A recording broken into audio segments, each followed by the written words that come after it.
yang para nabi sebelum saya enggak dikasih hadiah itu. Apa itu? 5 hal itu. Di antaranya apa? Kata Rasulullah, wa utitu khawatima suratil Baqarah. Saya dikasih terakhirnya surat Baqarah. Di surat Baqarah itu umatnya Nabi dapat bonus dan ini luar biasa, yaitu ayat Rabbana la tu'akhidna in nasina wa akhtana. Ya Allah, jangan hisab kami, jangan beri sanksi kami, jangan azab kami kalau suatu saat kita lupa atau salah. ASP nak kue urung salah padahal mesti salah. Rai-rai ini gak mesti salah. Wes gaya perjanjian mbek pangeran Gusti. Dalam perjanjian dong ya apa? Setiap saat saya salah langsung sepuro. Mohon mboten usah istighfar malih pun niki pun niku. Deal soalnya deal ini. Lah itu ngendikane Kanjeng Nabi senyum-senyum senenge ra karuan. Dan setiap itu dibaca oleh umatku, Allah sudah jawab qala na'am. Jadi Rabbana la tu'akhifna in nasina aw akhtana. Terus qala Allah menjawab na'am. Terus Rabbana wa la tahmil alaina isron kama hamaltahu 'alal ladzina min qablina. Nabi Muhammad jawab, Allah menjawab na'am. Sampai terakhir wa'fu anna, Allah jawab na'am. Kemudian para kiai itu punya kiat supaya umatnya itu hafal itu. Terus jadi bahan tahlil itu masalah ya. Faminhum ya faminhum. Sing tahlil ya ora paham, sing kritik ya ora paham. Alhamdulillah itu mesti podo-podo ra kena hisab. Mergo podo-podo ora napa? Paham. Jadi ora ono barokah kaya goblok wis barokah tenan. Sing lakoni ya ora paham, sing kritik ora paham. Jadi kalimat yang di akhir surat Baqarah itu adalah termasuk hadiahnya Rasulullah yang tidak diberikan pada Nabi sebelumnya. Ini nomor ini. Utitu khawatima suratil Baqarah. Saya dikasih akhir surat Baqarah. Gini ku setiap doanya umat Nabi Allah jawab na'am. Jadi ya Allah la tu'akhidna, jangan kasih sanksi kita innasina au akhtona. Allah jawab na'am.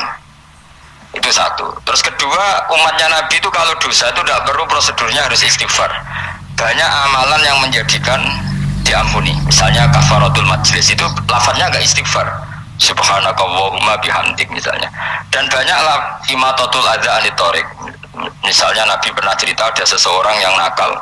Kemudian gara-gara menyingkirkan duri di jalan yang ganggu orang lewat, kemudian Allah memaafkan. Ada yang dimaafkan karena ngombeni anjing, macam-macam lah. Kemudian ngombeni santri, macam-macam.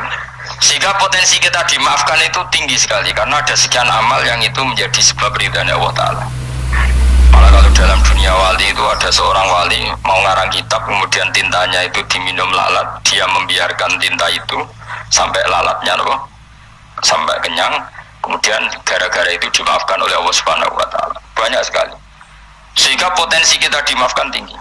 Terus turus, jadi orang ngerasani wong enggak macam-macam lah. Iku ya insyaallah disepuro pengiran. Jadi ono wali, jadi wali mergo kakean apa? Turu ditakoki, kenapa kowe turu wong wali? Mboten siap roh donya Gusti. Kenapa? Donya wis rusak tok, padha mboten roh Gusti. Lah iku ya mari swarga napa? Ya swargane wong turu ya kira-kira dot. Tapi jadi umat Nabi itu luar biasa. Makanya saya yang heran nih, kalau ada orang alim bikin gerakan terlalu tenanan itu keliru. Biasa mawon turu kuyo ibadah, wae agar gak zina, gak maling, wae agar gak nglakoni dosa gede ini sanggep bae napa ibadah. Karena tadi Rabbana la tu'akhidna in nasina wa akhtana. Terus Allah jawab na'am. Sehingga kiai-kiai itu takut orang itu lupa, terus dimodifikasi sedemikian rupa jadi wiridan. Tapi alhamdulillah kok banyak yang kritik. Jadi ya biar seimbang loh, seimbang kepada alam demokrasi.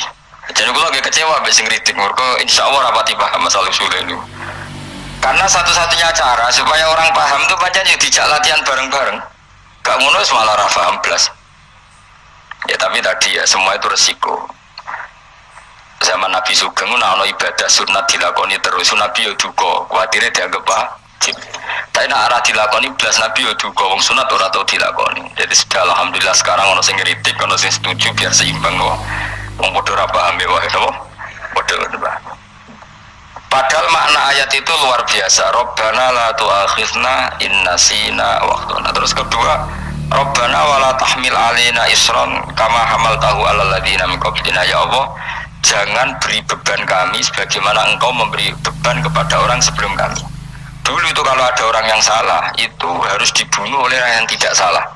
Liyaqtulal bari'u minkum al-mujrimah, supaya yang tidak salah membunuh yang salah. Sehingga ketika umatnya Nabi Musa menyembah anak sapi, ijel itu, apa kata Allah? Fatubu ila bari'ikum faqtulu anfusakum, kamu syaratnya tobat harus saling membunuh, yaitu orang yang terbebas dari dosa itu membunuh yang tidak dosa. Masyhur itu. Terus Allah mengirimkan mendung yang pekat terus gelap, ketika gelap itu yang al-bari yang enggak dosa mengeksekusi yang dosa. Sekarang kan enggak, paling takam KPK dan di penjara mulai suka sisa korupsi jaga. Jadi penak lah pokoknya zaman akhir itu penak.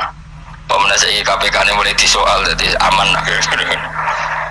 Sebuah sing bener di aja nih, sing bener ya pangeran. Misalnya rasa KPK lah, nak takwa ya rasa korupsi. Kalau KPK dilemahkan nanti yang korupsi marah. Dan misalnya orang KPK lah, nak di pangeran kan ya aman karena korupsi. Kau aneh-aneh, kau mau mukmin kau bakas ngono. Kau sementing itu, nak kau di pangeran kan rasa polisi, rasa KPK, tetap rasa terus. Soalnya mudine be pangeran, nah, kecuali rasa pangeran ateis, itu masalah. Ya, tapi kan omongan ini gak populer, padahal bener. Aneh. Jadi karena pemimpin ini terbebas korupsi, nak ono KPK, urip makmur, nak ono menteri kemakmuran. Pokoknya kuabe gue bukan gantung no pejabat negara. Mengenai tahu hitam jeblok, sak jeblok-jeblok ya. Misalnya rasa sejahtera, saya menteri sosial harusnya gini-gini. Ngono korupsi salah ya KPK. Gue nak ono keamanan, salah polisi, senengannya nyala nom. Gue sekali-kali nggak gue tauhid. Nah ono adab itu mergo dosa yang sudah kelewat. Ya tapi kan gak mungkin ngomong bernegara gitu. Tapi atas nama iman bahasa kita seperti itu. Kalau atas nama bernegara emang kita butuh polisi, butuh tentara, butuh KPK. Tapi atas nama iman ya tadi, kalau kita diberi sanksi Allah itu rata-rata dari bima qaddamat ya jaga, itu pasti ada salah yang pernah Anda lakukan. Ya, tapi sudahlah, di zaman sudah seperti ini, sanut ya, ada umumnya wong akeh. Kalau terang kembali masalah hisab ya, hasibu anfusakum qabla antu hasabu. Kamu menghisaplah diri kamu sebelum kamu dihisab. Misalnya saya sebagai ulama, tentu hisab terberat saya itu kitmanul ilmi, menyembunyikan apa? Ilmu. Karena ilmu kalau disembunyikan tuh bahaya sekali. Bayangkan di alam fisik. Misalnya ada orang berkebutuhan pada kemaksiatan, terus di situ ditulis bar, karaoke misalnya. Orang bisa ke sana karena ada tulisannya, ada WA-nya, ada alamatnya. Kemudian ketika Anda bisa Fathul Qorib, tidak ada tulisannya. Harusnya Anda juga nulis ahli Fathul Qorib, ahli Fathul Mu'in. Nah, ahli Jaljalut, tulis saja ahli Primbon. Enggak apa-apa, tulis saja. Penerus Ronggo Warsito, tulis saja. Zaman gendeng, arah melok gendeng, keduman, tulis saja. Tapi barokahnya tulisan itu kan orang bisa tahu.